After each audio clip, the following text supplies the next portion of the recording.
As I gazed at the rising morning sun over Berlin from the peak of the Teufelsberg mountain, I felt as though Nietzsche's Zarathustra had imbued my spirit with the vitality it required to become itself. The zeal of identity enveloped me as I realized my identity was not lost, but rather it had been within me the entire time. In contrast, my first night, 5,000 miles from my home, could not have been more forsaken and lethargic. The story of my Berliner struggle and transformation begins there. As I wandered the cold and dark city of Berlin, I began to reflect. My ancestors were Prussian Junkers, the founding noble knights of Germany.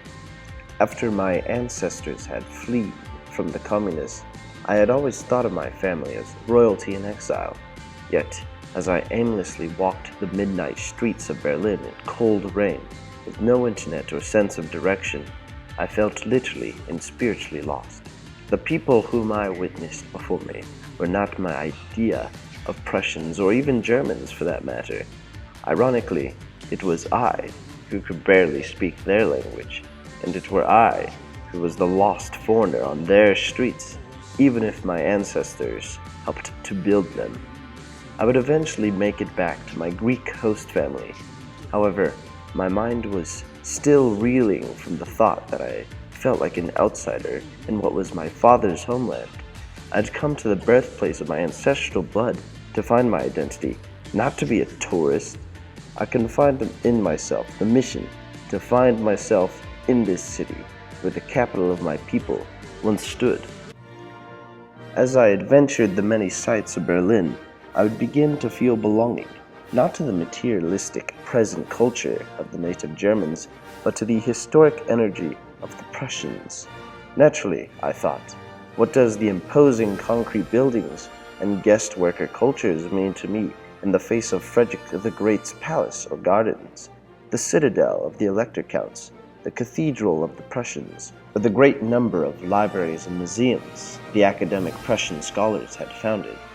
I was gripped by the spirit of the Hohenzollern family, whom my family had dutifully served under the German Empire.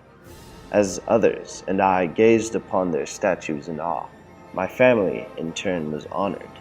Yet it would be the Wagnerian spirit in which I fell in love with. As one watches Wagner's opera, where art, music, acting become a collective, their identity too is strengthened as the blood of your ancestors boil in passion, and you, not in your lonesome, but as a member of the strong and hopeful collective, are imbued with the idealistic notion that you are part of something far greater, and it will be your ancestors and descendants who take on your glories and woes. I was overjoyed to feel that the Prussian spirit was barely alive within the Wagnerian spirit, for elsewhere doubt began to grow as to whether I belonged. I barely spoke each day. Even as I learned more German and its history, I continued to feel separation from the German identity. On one account, a staff of Charlottenburg Palace had applauded me for my great-grandfather's Prussian belt, only for his co-worker to note, "Preußen ist tot." Prussia is dead. I indulged in the many non-native cultures of Berlin, yet I soon realized it was their cultures that formed the city, not my dead one. As I enjoyed their nightlife, I couldn't help but think it is this new German identity which forms Berlin, not the Prussians of old. In contrast to Wagner, there was Nietzsche, whose books warned that it was I who must create my own identity and not chase someone else, even my blood's identity. After failing to belong to these cold, material, and passive Berliners, I decided to stop chasing the Wagnerian and follow Nietzsche by myself.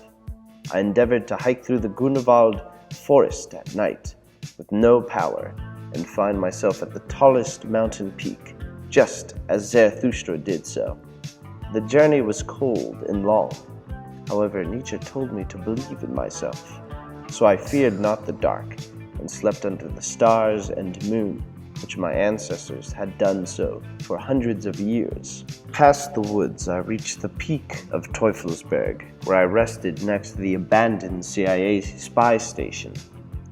As I watched the sun begin a new day, I felt renewed.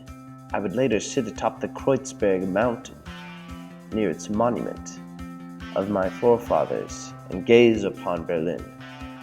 Heinrich von Kleist, whose grave I stood before, words came to mind. We must make a journey around the world to see if a back door has perhaps been left open.